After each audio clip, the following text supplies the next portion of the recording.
Welcome back, guys, to Ace Attorney Investigations 2, Prosecutors Gambit, where last episode, having started our investigation in our defendant's contest room with Detective Bad by our side, we spoke with another contestant, Carmelo Gusto, before checking out all of the chocolate creations in the room, noting a fair bit of tampering to have taken place. Now we head over to Scone's room, where Manfred von Karma is investigating for the prosecution. Whoa, a candy castle! And look, there are even some little elves to go with it.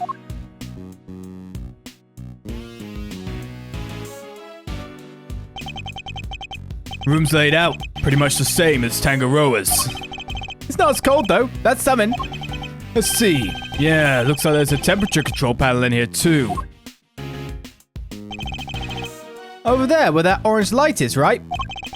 We better take a closer look at it when we can. It's like a fairy tale storybook in here. And this whipped cream covered construction must be the work of Miss Delicia Scone. Where is Miss Scone? Me? Why, I'm just over here, dearie. Oh, just look at you lovely boys. Delicia Scone at your service. Some cheeky blighters back in Blighty even call me Miss Delicious, tee-hee. Oh, you're British, are you? Back in Blighty. Called a lovely boy at 34. Unexpected, to say the least. Lovely boys? Really? Even Mr. E? Oh, yes, dear. You, the detective over there. You're all lovely boys to me. I'm nobody's lovely boy, lady. Name's Bad. I wonder just how old she is. Finish this up so we can get out of here, Mr. Attorney. I see Manfred's not here. Yes, all right. Objection. Oh, there's the voice of doom! I was waiting for that. What's the meaning of this chit-chatting with the defense? How could you ever do that voice? Mr. Edgeworth, some scary guy just stepped out of the castle. Von Karma. What? He's Manfred von Karma? Ah, so sorry, mannequins. The notorious Prosecutor von Karma himself. It's a pleasure to meet you, Mr. von Karma. Gregory Edgeworth, attorney at law. I couldn't care less what your name is. Your job is to lose to me and disappear, never to show your sniveling face again. What a thoroughly rude individual. Those piercing eyes, that furrowed brow. You're even scarier than they say. And you might want to keep such rude force to yourself, Eddie. We were hoping you might permit us to carry out some brief inquiries, Mr. von Karma. Ha! And why would I wish to extend you any such courtesy? This clearly isn't going to be easy. So long as your inquiries are limited to this room, I suppose I'll allow it. Why the sudden change of heart? You, the tall fellow. Name's Bad. Is that so hard to remember? I didn't ask for your opinion. The thoughts of a lowly detective do not concern me. But I do admire your spirit. Bad. See to it that these worms don't step out of line. Why do I have to? I am not offering you a choice, detective. I need to go and look over Gusto's room. Good day. Oh, how does anyone have a voice like that? Great, more babysitting. Why aren't Detective Bad and Mr. von Karma investigating together? They don't seem to know each other well enough for there to be bad blood between them. Glad he's gone, though. Means I don't have to talk like him. Or try to. It's just an unnatural voice. I bet there's someone in real life who speaks like that. Well, looks like we have a permission to investigate. Guess we better get to it. Indeed. I'm not sure I trust Mr. von Karma's motives, but at least we can do that much. Hold up. I haven't been over this room yet either. You're not messing it up before I get my chance. You'll have to wait till I'm done. Huh? But I thought you were the lead detective. How come you didn't take a look at this room yet? Because I wasn't the first one they assigned. One of Von Karma's pets was on the job before me. Right up until just now, in fact. I got in not long before you did. That answers my question as to why they're working separately, I suppose. What say we look over the room together, Detective? It worked out well enough before. Then you won't have to worry about us messing things up. You can keep an eye on us as we go. What kind of screwball attorney asked to have a detective breathing down his neck? Guess I'm stuck with you for a little while longer. Yes, you're amazing, Mr. E. You have our thanks, Detective Bad. Don't be too grateful. This is my scene. The second you get in my way, you're out of here. Of course, we understand. Now, shall we begin? Investigation number 2. What is it? Did you notice anything? Room's laid out in the same as Tangaroa's. Does anything else strike you as strange? Von Karma was inside the castle. Must have been looking around in there.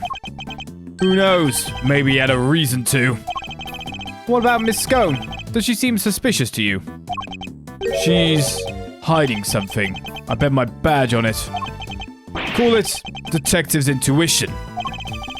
Detective's Intuition, huh? Well, I have to say, I don't disagree. Something's not right here. I think we'd better hear Miss Scone's side of the story. Ah, the thick, sweet scent of delicious whipped cream is in the air. It's like a fairy tale, but in real life. And yet there he was, standing in the middle of it with that evil look on his face. This whole experience is wasted on the scary old creep. Come now, Eddie. You can't call people names like that. It's rude. Sorry, Mr. Edgeworth. I'll try to be more careful. It's just, he reminds me of this teacher I once had who was always super angry with me. A stern school teacher. Now that he mentioned it, Mr. Von Karma does have the look of one. But I shudder to think what it would be like for Miles to study under him. Oh yes. The 4 adorable elves and the sweetest little castle made of sweets. So that's the theme behind Miss Scone's creations, huh? Unlucky for her, things aren't quite as sweet around here as she's trying to make out. What's the ladder about? It's all covered in stuff. What's the matter? Something weird about the ladder? It's not a ladder, Detective Bad. It's a step ladder.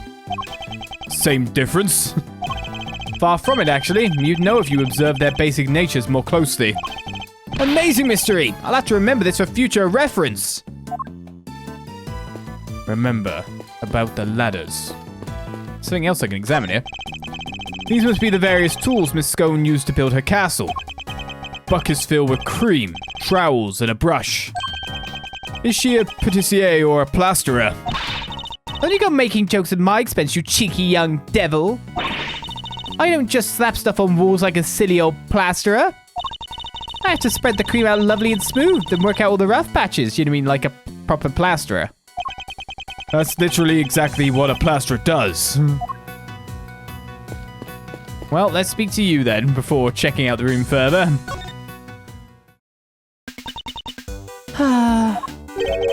What's the matter, Miss Scone? You seem a whole lot less cheerful than you were a minute ago.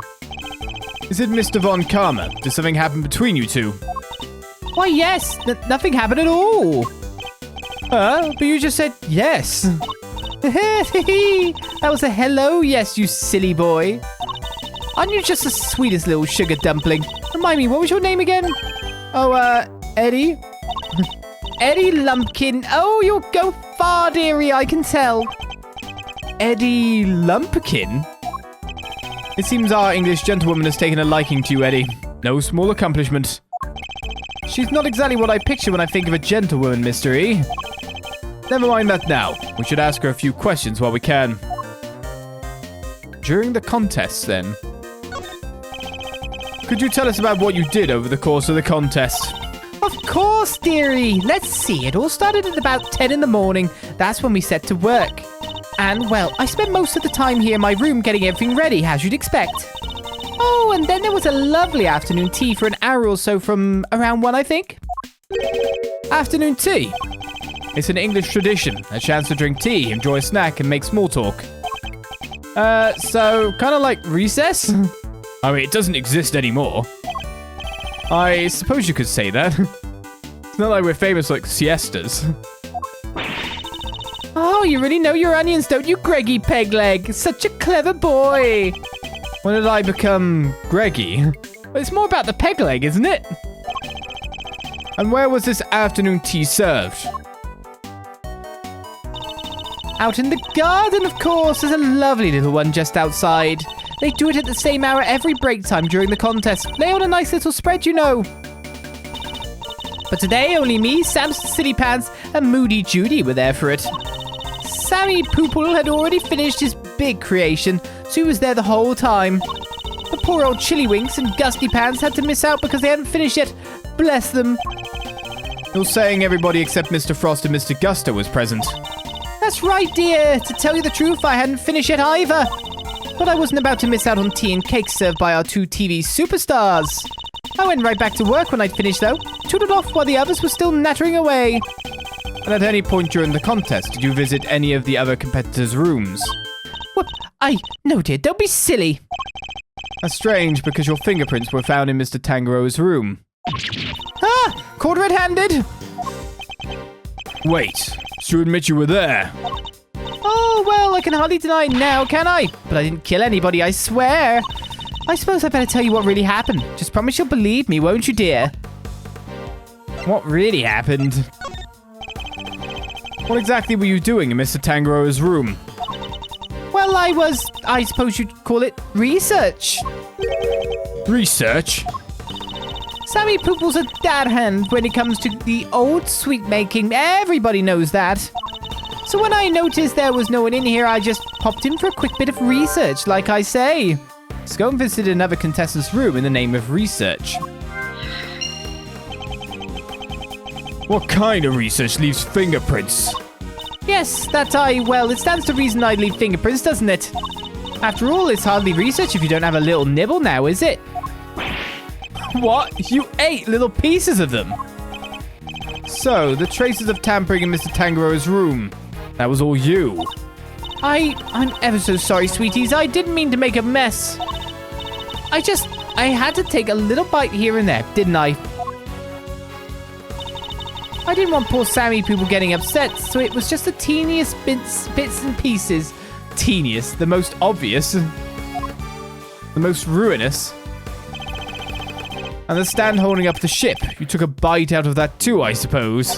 Oh yes, dear, of course I did. Like, you reached over the chocolate waves, which were a bit more accessible. It was you. You brought the whole thing crashing down. I'm sorry, my lovely, truly I am. Hold on, is that why you left the afternoon tea early? You were heading off for a second helping of sweets. Look, just please believe me. I never killed anybody, I promise. Her actions were certainly suspicious, but that's about all we can say for now. That's all we get out of you, for the time being anyway. Alright then, well, let's examine more of the place. It's a cute little elf made of candy, and is sitting on a little tree stump. The whipped cream decorations around it are beginning to lose their shape, but the elf seems completely fine. Strange. Okay, so something's up with the temperature. Food dyes, colorings, etc. Blowtorch. There's a blowtorch and some chemicals here. I guess it's all for cooking with. I wonder what these chemicals are. Let's take a look at the labels. Mango Down 911. Homicyanide 247. Wait, they're all poisons? No, sir. They're common colorings and flavorings used in candies and desserts.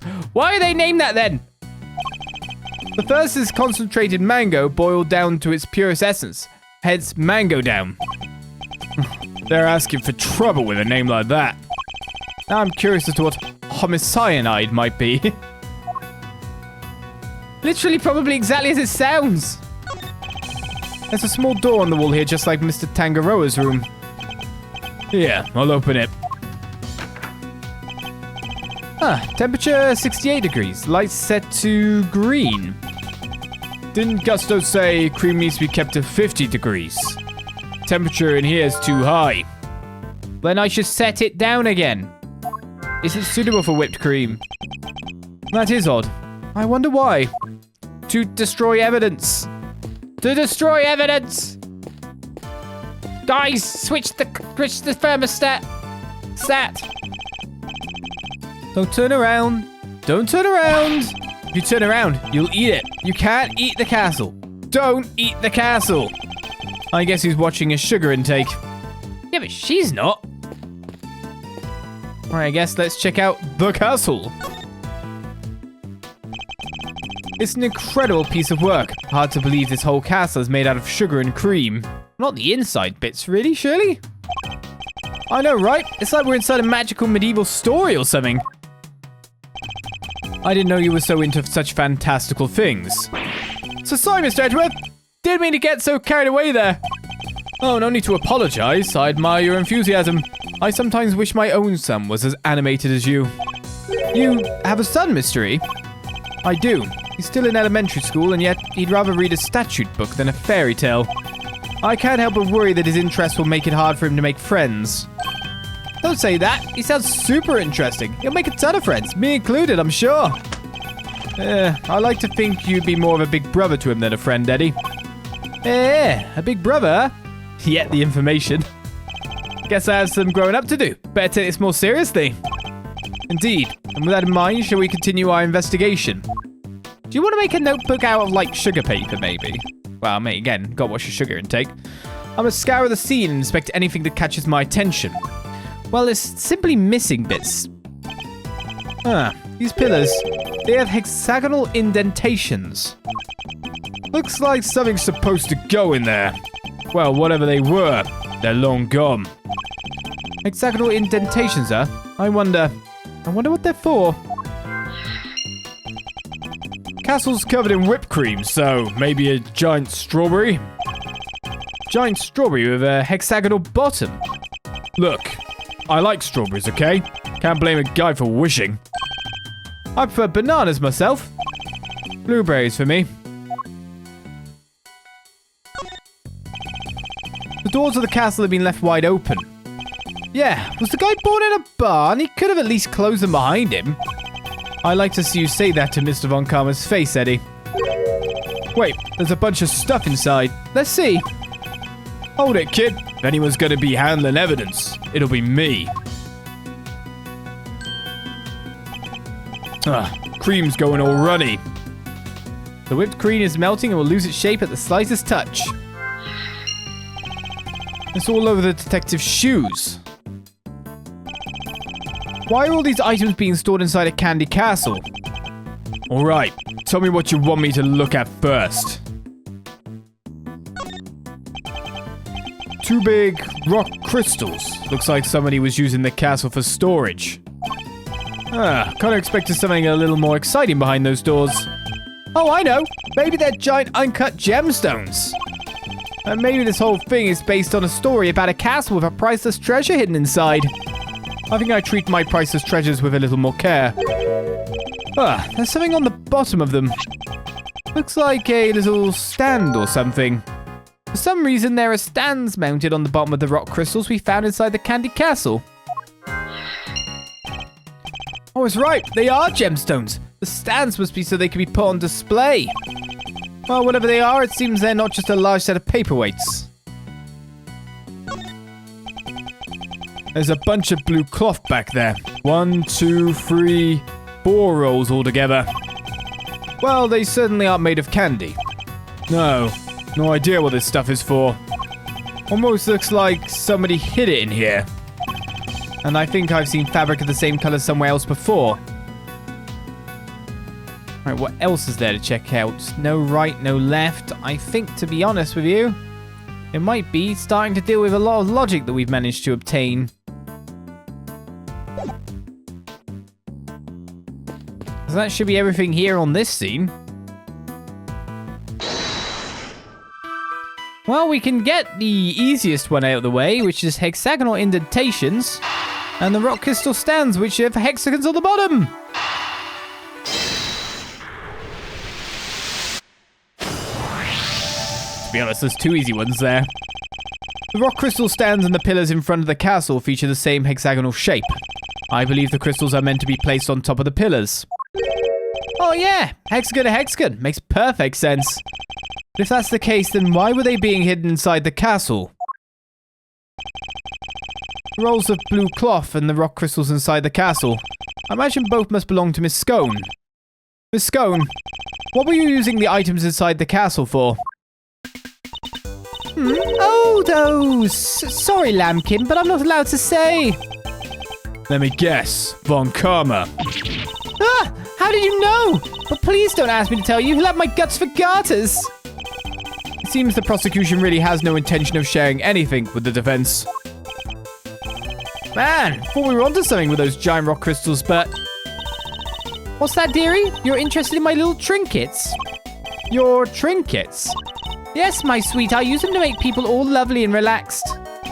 You use rock crystals and cloths to do that? I do. It's wonderful. You should see it. And they're not just any old rock crystals either. They're great big lumps of salt with light inside them. Wow, those things are lamps. Oh, that's not even the half of it. Those cloths hold an even more exciting secret. She really opened up the moment we started talking about her trinkets. Since you're here, why don't I give you lovely boys a taste of my relaxation magic, huh? Oh, Batty Bumpkin, can you get it all out and set it up for me? The name is bad. Is that a no? Why are you being so selfish, Batty Bumpkin?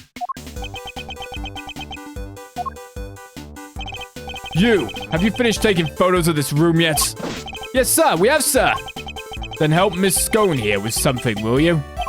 Yes, sir, right away, sir. Oh, you're a sweetie at heart, aren't you, Batty B? It's amazing, Miss Scone. Got him to do exactly what you wanted. That's some talent.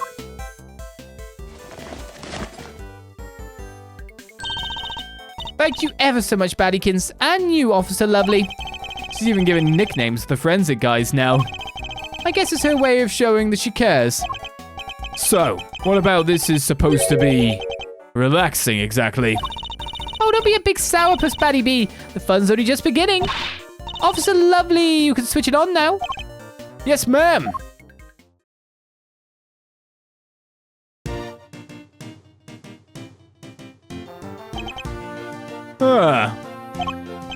Wow, it's beautiful. It is. I wish my son were here to see it. Isn't it, though? Isn't it just wonderful? The 4 adorable elves and the sweetest little castle made of sweets. That's my theme, you see. And I thought it would be extra lovely if it was all lit up. Isn't it the nicest thing you've ever seen? One of the elves must be feeling a little left out. This is how it was supposed to look for the contest. But I'm glad you lovely boys got to see it at least. Wait, shouldn't the lamps be lit up too? What's happened there, I wonder? I think we'd better take a look at the lamps and the elves one more time. So you're missing a cloth. This elf doesn't have an illuminated cloth over it like the others. Not fairly, the poor guy up, Miss Scone. Well, I didn't want to, did I, dear? But one of my cloths and one of my little machines went missing. Cloth and... what sort of machine exactly? Oh, you'll never guess how it all works. Those luminous cloths are connected to these little thingamajigs. They're called, full spectrum light emitting devices.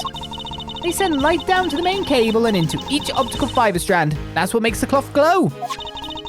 With a little bit of fiddling, you can change the light to any color in the whole wide world. Bright red like ferocious fiery flames. Cold blue like clinking crystals of ice. They have these special batteries that last for donkey's years, and they don't mind the cold at all. Forgive me. So these machines, they're what makes the special luminous cloth light up in all these beautiful colors, Mystery. I see. So much new technology, I can barely keep up. So these light-emitting devices, you lost one of them in a piece of luminous cloth. That's right, Lambkin. Heaven only knows where they could have got to. This cloth, it could have something to do with the case. Luminous cloth, special color changing cloth belonging to Scone. She has lost a roll of it, along with the device that powers it. One person might call her Scone, the next will call her Scone. I must scour the scene and inspect anything that catches my attention. No, nothing catches my attention here. I'm gonna look up here. The doors look nicely decorated now thanks to the beautiful cloth around it. A cloth which we found inside the castle. A welcoming doorway makes a welcoming home. That's just common sense for us detectives. Says the man who just trampled all over the castle's entranceway. But I'll hold my tongue for now. Oh, the generator itself isn't examinable. My shoes are already covered in cream. I wouldn't go any closer unless you want the same thing to happen to you. We've seen what's behind those doors. There's really no need to look again. No need to... Oh, look at this one. The most conspicuous one. So Miss Scone had actually intended to use these lamps in a display. Then why were they stashed inside the castle? Maybe because they're broken. Except there's plenty of other places she could have put them. The best place to hide some salt is in some sugar. Isn't that how it goes? Or perhaps the best place to hide a tree is in a forest. Anyway, if her intention was to put these salt lamps in a final display, that contradicts a certain piece of evidence in my possession. I'll need to point it out by making a deduction. Does it now? Can I examine this one specifically? The lamps appear to be broken. Bulbs are smashed. Both of them. Maybe they fell and broke on the floor. Look, there's a red stain on the one on the left. That's not just a stain. That's... Yeah, it's blood, all right. I can smell it. It's gone into my logic bank, is it? What? But blood? Why is there blood on this lamp? Could it have something to do with why its bulb is broken? We better take a closer look at the other one too.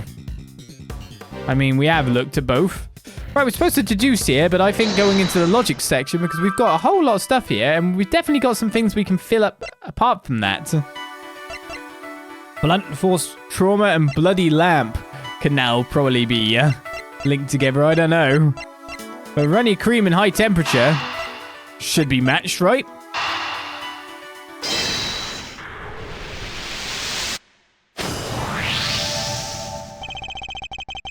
The whipped cream in this room is collapsing because the temperature is too high. It's 68 degrees. My messed up shoes can vouch for that. And yet... when you opened the doors to the castle, the handles themselves were just fine. Yeah, they were sturdier than expected. Sturdy? That's not the way I would describe most things made of confectionaries. I think we better take another look at those handles, don't you? What the? I think it's safe to say those handles aren't made of candy. It's not just the handles, the whole castle. The little elves. They're all just plastic models with whipped cream smeared on top. What? So none of this is confectionery art after all? No, it's simply made to look like candy, with the cream having been added to lend it all an air of authenticity. Scone's confections were all fakes. What was she up to? Trying to win, I guess. Fake confections. Confectionery research, blunt force trauma, bloody lamp. I mean, I'd like to go with this and that, but I'm wondering if deducing the bloody lamp will lead to something more on that. Well, I think those would match. But we are very much having to deduce here. But what are we deducing? This feels like the rope situation again. Could this be related to the evidence somehow?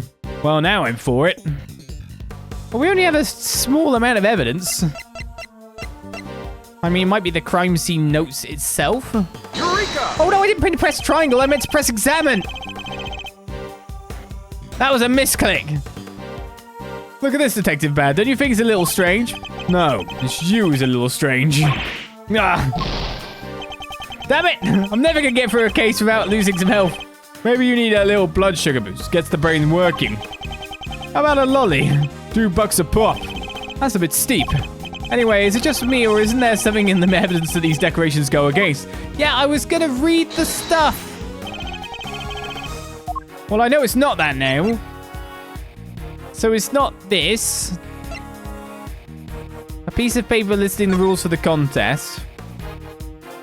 Non-confectionery items may not be used as decoration. Standard display material will be provided.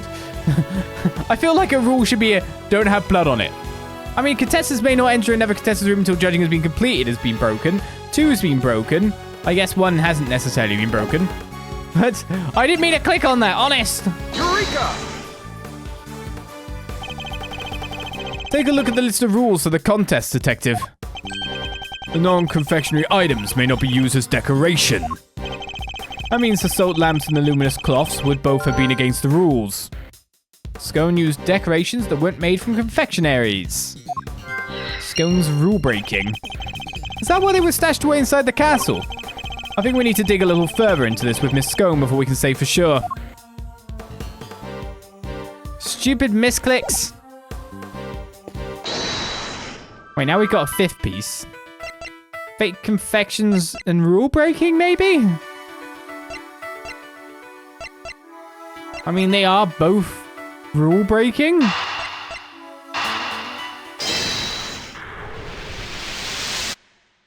Okay, thank God. So not only did she use decorations that were against the rules, she didn't even make any real sweets. Miss Scone made a mockery of the rules. Yeah, guess she's not gonna get crowned world's greatest now.